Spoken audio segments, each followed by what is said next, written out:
In zdaj se mi zdi, da je malo preveč balansa, neravnovesja na levih idejah v Sloveniji in globalno, bi celo rekel. Ker se veliko socialističnih idej prihaja v ospredje spet, ne?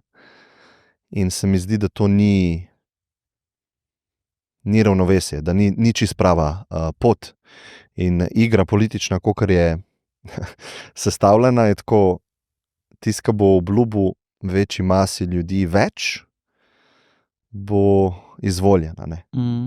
In vsa kompleksnost tega, kako boš ti to razdelil, kje boš dobil, da rabiš tudi drugi pol, ki ustvarja recimo presežke, da jih lahko ti pol deliš, se mi zdi, da ni tega razumevanja, ne.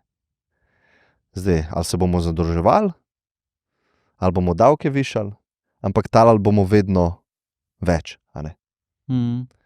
In tako, ko vedno popravek prihaja,